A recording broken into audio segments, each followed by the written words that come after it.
আফিফা সাফি এই যে ইলিশ মাছের মাথাটা আগেই ভেজে রেখে দিয়েছিলাম। মাথার কাছে এই ছোট্ট মতন একটু বাঞ্চ, এই যে বাকি এই ডান্ডাটাকে এমনি পানিতে। হ্যালো এভরিওয়ান, আসসালামু আলাইকুম, welcome back to my another new blog. আমি আয়েশা। সবাই কেমন আছেন? আশা করি ভালো আছেন, সুস্থ আছেন। এখন বাজছে সন্ধ্যে 7:30। কাল বিকাল থেকে মানে বৃষ্টি পড়ছে আমাদের। এখন সন্ধ্যে হয়ে গেছে, প্রায় 24 ঘন্টা হয়ে গেল কনস্ট্যান্ট বৃষ্টি পড়ছে। এখন একটুখানি কমেছে। তো বৃষ্টি পড়লে মানুষের যেমন মন করে একটুখানি কিছু চটপাটা খেতে, আমার একটু মন গেল। আমার মেয়েকে বললাম, বানিয়ে দিল না, বদমাইশ মেয়ে। এখানে দুধ চাপিয়েছি দুধ ফোটানোর জন্য। আজকে দিনের বেলায় বানিয়েছিলাম খিচড়ি বানিয়েছিলাম, একটুখানি রয়ে গেছে। আর এখন আমি বানাবো ম্যাগি, ফ্রায়েড ম্যাগি বানাবো, একটু ঝাল ঝাল করে। আর এখানে এই ডিব্বাটাকে খালি হয়ে গেছিলো, মুগ ডাল রাখা থাকে এটাতে, ডিব্বাটা মাজতে দিয়েছিলাম, এটা শুকিয়ে গেছে। এবার এখানে আমি মুগ ডালটাকে দিনের বেলায় যখন রান্না করছিলাম তখন ভুনে রেখেছিলাম। কাজ করলে যা দশা হয়, একটু পুড়ে গেছে কিছু ডাল, কোনো ব্যাপার না, ও চলে। এটা একদম ঠান্ডা হয়ে গেছে, একটু পর আমি ঢেলে নেবো। ম্যাগিটা বানিয়ে খেয়ে নিই, খুব খেতে মন যাচ্ছে আজকে আমার। সাফিন সস খাবে বেটা? না, এটা আপিকে দিয়েছো। আমি তো একটু সস খাবো, এটা খুব স্পাইসি, ঝাল ঝাল। ইপ্পি নয়, ম্যাগি, কিন্তু ঝাল ঝাল ফ্লেভারের যেটা আছে না, স্পাইসি ফ্লেভারের, ওইটা। খাবার পরে তো চোখ দিয়ে নাক দিয়ে সব পানি বেরোবে, কিন্তু তাও খাবো আজকে, খুব ঝাল খেতে মন করেছে আমাকে। অনেক গরম আছে।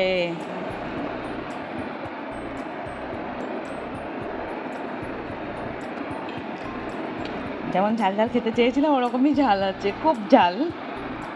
দাও সাফিনাটা দাও। যারা এই মুহূর্তে আমার ভিডিওটা দেখতে শুরু করেছেন তারা প্লিজ একটা লাইক দিয়ে ভিডিওটা কন্টিনিউ করবেন।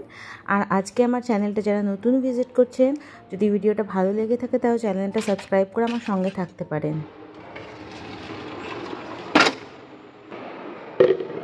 এবার এটা ডালটা ভরে নিতে,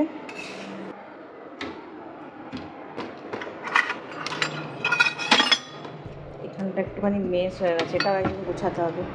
একটা জায়গা গুছায় আর একটা জায়গা ঘেঁটে যায়, একটা জায়গা গুছাচ্ছি আর একটা জায়গায় ঘেঁটে যাচ্ছে, এই হচ্ছে খালি। আমি সব সময় এরকম করি, যখনই মুগ ডাল নিয়ে আসি গোটাটা একসঙ্গে ভুনে রেখে দিই, কারণ এই প্রত্যেকবার বারবার ভুনা রান্না করার সময় ডিফিকাল্ট।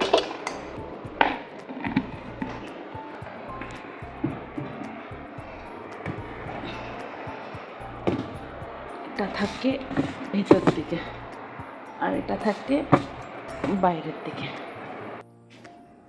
আমরা এখানে এমনি বারান্দায় কাপড় মেলি বলে আমাদের বৃষ্টিতেও কাপড় ভেজার কোনো সমস্যা নেই, কিন্তু বর্ষাকালে না শুকাতে কাপড়গুলো বেশ টাইম লাগে, পুরো 24 ঘন্টা পেরিয়ে যায় তারপর শুকায়।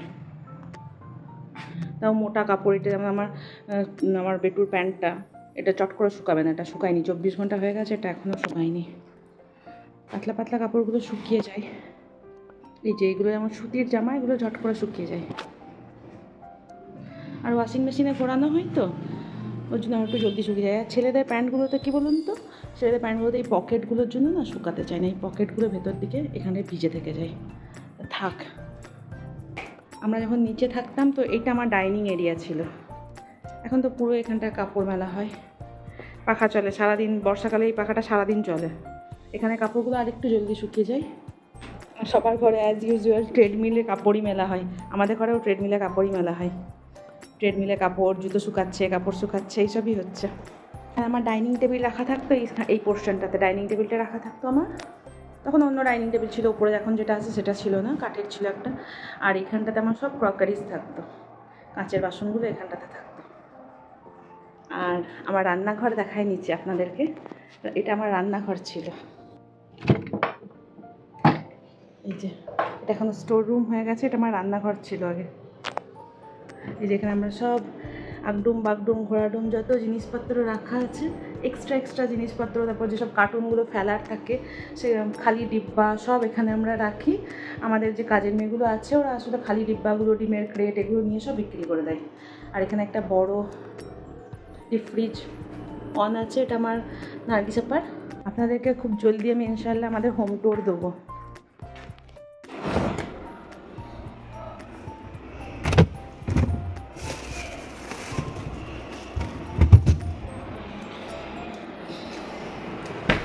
সাফিন একটা কাজ করে দেবে বেটা।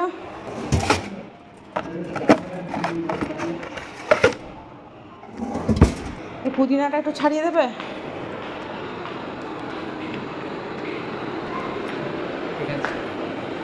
আপনিকেও ডাকো সাথে, ওদের একটু হেল্প করে দেবে। আমি এখন এই কাপড়গুলো গোছাবো। এটা একদিনের ছিল, এটা আর একদিনের কাপড়, দুদিনের কাপড় জমেছে, ফটাফট গুছিয়ে নিই। এই যে আমার আফিফা সাফিন দুজন মিলে এটা ছাড়িয়ে দিয়েছে। সাফিনই ম্যাক্সিমামটা ছাড়িয়েছে, আফিফা একটু লাস্টে এসে জয়েন করেছে। আর এটা আমি এমনিই রাখতে বলেছিলাম, কেন কি আমি এটা চারা বানাবো, চারা বানিয়ে এটা মাটিতে পুঁতবো। আমি আগেও করেছিলাম, অনেক গ্রো হয়েছিল আমার ওই পুদিনা। আমি প্রায় 2-2.5 বছর ইউজ করেছিলাম, 3টে টবে লাগিয়েছিলাম, দিয়ে ইউজ করতাম, দিতাম, ও যে চাইতো তাকে দিতাম। ওটা আবার আমি করবো এবার, অনেক দিন করা হয়নি। আপনারাও চাইলে আপনারাও করতে পারেন। এই পুদিনাটা যখন ছাড়িয়ে নেবেন পাতাগুলো, মাথার কাছে এই ছোট্ট মতন একটু বাঞ্চ, এই যে একটু করে পাতা এইটুকু রেখে দেবেন। বাকি এই ডান্ডাটাকে এমনি পানিতে রেখে দিতে হবে। 1 সপ্তাহের মধ্যে এই পানিতে দেখবে রুট বেরোতে শুরু করেছে, শিকড়গুলো বেরোতে শুরু করবে। দেখুন সব কটার মাথাটা কালিয়ে রেখেছি, বাকি সব পাতাগুলো ছাড়িয়ে নিয়েছি। তা নাহলে এই পাতাগুলো যদি থেকে যায় না, এই পাতাগুলো পচে যায়, পচে গিয়ে তখন মানে পুরো ডালটাই খারাপ হয়ে যায়। তো 1 সপ্তাহ থেকে হার্ডলি 10 দিন, তার মাঝখানে আমি পানি চেঞ্জও করবো, 3-4 দিন বাদ পানিটা চেঞ্জ করব। দিয়ে দেখাবো, শেকড় বেরিয়ে যাবে তখনও দেখাবো। আমি যখন এটা প্ল্যান্ট করব, মাটিতে পুঁতবো, তখনও দেখাবো। গ্রো হয়ে যাবার পরেও আপনাদেরকে দেখাবো, সব দেখাবো। এখন আপাতত ঝটপট এগুলোকে পানিতে ঢুকিয়ে নিই। যে অল্প অল্প একটু পাতা লেগে আছে সেগুলো সাইড থেকে আমি ছাড়িয়ে নিয়ে আগে। এই যে পাতাগুলো খুব ছোট ছোট ছিল, যেগুলো ডালগুলো খুব ছোট ছিল, সেখান থেকে পাতাগুলো ছিঁড়ে নিয়ে আমি এখানে ঝুড়িতে রেখে দিয়েছি, এগুলো দরকার নেই। আর এই যে ছোট ছোট টুকরোগুলো দেখছেন, এগুলো এই ডান্ডার মধ্যে ছোট ছোট পাতা, এই যে এখানে ডান্ডাগুলোর মধ্যেই ছোট ছোট পাতাগুলো লেগেছিল। তো এগুলো পচে গেলে খারাপ হয়ে যেত, আমার গাছটা করা বেকার হয়ে যেত। তো আমি এখন সব ওগুলো পুরো ক্লিন করে নিয়ে এই যে গ্লাসে ভরে দিয়েছি। ওপর দিকে পাতাগুলো থাকে, পাতাগুলো যেন একটাও পানিতে না থাকে, পাতাগুলো পানিতে থাকলেই পচে যাবে, পচে গিয়ে ডান্ডাটাকে পুরো গলিয়ে দেবে। তো এবার এটাকে আমি এখানে রেখে দেবো। এখানে এই রোদ আসবে, এখানে এই মানি প্ল্যান্টটা খুব বড় হয়ে গেছে, এটাকে অন্য টবে আরও করতে হবে আমার। এখানে রাখা থাকলে রোদ আসবে, আলো আসে, বৃষ্টি হালকা হালকা ছেটাও আসে, তাছাড়াও তো পানিতেই আছে, কোনো ব্যাপার নয়। এর জার্মিনেশন প্রক্রিয়া স্টার্ট। আজকে কত তারিখ? 2 অগস্ট। দেখি কতদিন লাগে এটা হতে। হ্যাঁ, 1 মাসের মধ্যে ইনশাল্লাহ অনেকটা গ্রো করে দেবো, দেখিয়ে দেবো আপনাদেরকে। আমার পুদিনা পাতার সেন্ট অসম্ভব ভাল লাগে, ফ্লেভার অসম্ভব। আর এই বর্ষাকালে যখনই আনতে দিচ্ছি পুদিনা পাতা, তখনই সবজির দোকানদাররা বলছে আনিনি, মানে বর্ষাকালে অত অ্যাভেলেবেল থাকছে না। তো আমার ঘরে যদি থাকে তাহলে আমার দরকারই হবে না বাইরে যাওয়ার। এই আজকে গার্লিক ব্রেড বানিয়েছি আবার ব্রেকফাস্টে, আর চা।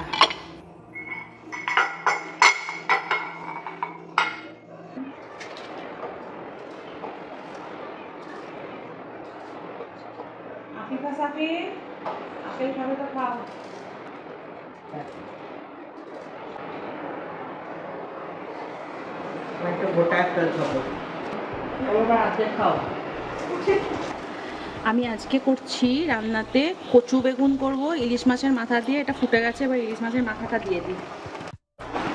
এই ইলিশ মাছের মাথাটা আগেই ভেজে রেখে দিয়েছিলাম, এটা ফুটে গেছে, এবার দিয়ে দিই একটুখানি। আজকে কচু বেগুন ইলিশ মাছের মাথা দিয়ে রান্না করছি।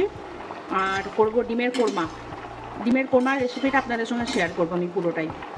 যদি ভালো লেগে থাকে তাহলে আপনারাও বানাবেন, বানিয়ে আমাকে কমেন্ট বক্সে জানাবেন। হ্যাঁ, কেমন হয়েছে। এবার এটা ঢেকে দিই একটু কিছুক্ষণের জন্য, কচুটা সেদ্ধ হয়ে গেলে রান্নাটা কমপ্লিট হয়ে যাবে। আর এখানে আমি ডিমের কোরমাটা বানাবো বলে পেঁয়াজ বেরেস্তা করছি। পেঁয়াজ বেরেস্তা করে ফার্স্টে আগে এটা তুলে নেবো, পেঁয়াজ বেরেস্তা হয়ে গেছে, বাস এইটুকু লালই কাফি, এর থেকে বেশি করলে বেরেস্তা পুড়ে যাবে। এবার এটা তুলে নেবো। আর ডিম আমি আগেই সেদ্ধ করে নিয়েছিলাম, সেদ্ধ করে এই যে ডিমগুলোকে এরকম মাঝে মাঝে একটু করে কেটে নিয়েছি। এই যে 3-4 জায়গায় মানে ছুরি দিয়ে ডিমগুলো কেটে নিয়েছি, তাহলে ডিমগুলো যখন তেলেতে ভাজবো তখন ফাটবে না। এবার ডিমগুলো ছেড়ে দিয়ে একটা একটা করে।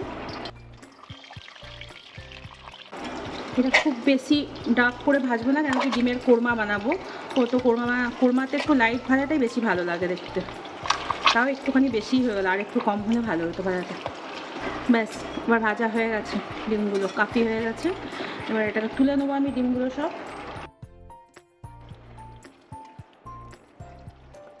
এবার এই তেলেতে আমি দেবো একটা তেজপাতা,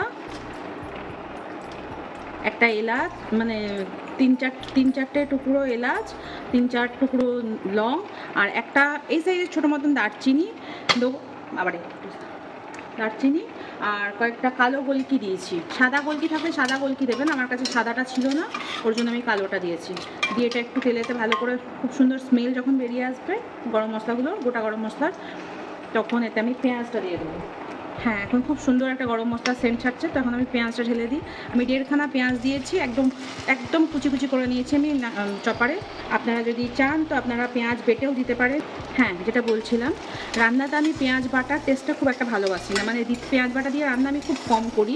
যেখানে পেঁয়াজ বাটা দেওয়া দরকার হয় তো সেখানে আমি এরকম ছোটো ছোটো চপ করে নিই পেঁয়াজটা। কেন কি আমার যেন পার্সোনালি মনে হয় যে পেঁয়াজ বাটা দিলে যেন গ্রেভিটা বড্ড গ্যাদগ্যাদে মতন হয়ে যায়, তো আমি ওটা অ্যাভয়েড করি। আপনারা চাইলে পেঁয়াজ বাটাও ইউজ করতে পারেন। এবারে এই পেঁয়াজটাকে একটু হালকা যখন ট্রান্সলুসেন্ট কালার হয়ে আসবে তখন এটা আদা রসুনের পেস্ট দেবো। এবারে 2 টেবিল স্পুন মতন আদা রসুনের পেস্ট দিয়ে দেবো, কেন কি আমার ডিম অনেকটা বেশি আছে। যদি আপনাদের কাছে ডিম কম হয় তাহলে আপনারা 1 টেবিল স্পুন দেবেন। এটা এবারে একটুখানি যতক্ষণ আদা রসুনের স্মেলটা চলে যাচ্ছে ততক্ষণ ফ্রাই করবো, 1.5-2 মিনিট ফ্রাই করলেই হয়ে যাবে। এবার আদা রসুনটা সুন্দর ফ্রাই হয়ে গেছে। এবার আমি এতে বেশ কিছু মশলা অ্যাড করব। 1 টিস্পুন জিরে গুঁড়ো, 1.5 টিস্পুন ধনে গুঁড়ো, বেশ বড় করে 1 টিস্পুন নিয়েছি, এটা 1 টিস্পুনটাকে একটু উঁচু করে নিয়েছি। লঙ্কা গুঁড়ো, হলুদ দেবো না, কেন কি কোরমা বানাচ্ছি, কোরমাতে হলুদ যায় না। আর নুন আপনারা নিজেদের স্বাদ মতন দেবেন। আমি দিলাম অনেক কটা ডিম যেহেতু আছে, তো আমি দিলাম এতে 2 টিস্পুন মতন নুন। আমার টিস্পুনটা কিন্তু খুব ছোট, সেরকম ওয়াইজ দেবেন আপনারা। 1/2 টিস্পুন মতন গরম মশলা দিয়ে মশলাটাকে একটু ভুনে নেবো। একটু পানি দিয়ে ভুনবো, কেন কি তাহলে মশলাটা লেগে যাওয়ার চান্স আছে। দেখুন এত কম পানি দিয়েছিলাম যে পানিটা দেওয়ার সঙ্গে সঙ্গে পুরো মশলার পানি টেনে নিয়ে এটা মানে তেল ছেড়ে গেল। এবার আমি প্রথমে একটু কাজু বাদাম 75 গ্রাম মতন বা 100 গ্রাম মতন কাজু বাদাম আমি ভিজিয়ে রেখেছিলাম গরম পানিতে, ওটার পেস্ট করে নিয়ে এটা এবার ঢেলে দেবো। আর দিয়ে দেবো একটু দুধ।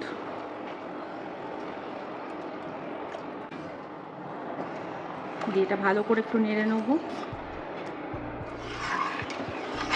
আপনারা দুধের জায়গায় চাইলে দইও ঢালতে পারেন, কিন্তু দই যদি ঢালেন তাহলে দুধ ঢালবেন না, দুটো একসঙ্গে কখনোই ইউজ করবেন না, তাহলে দুধটা কেটে ছানা হয়ে যাবার চান্স আছে।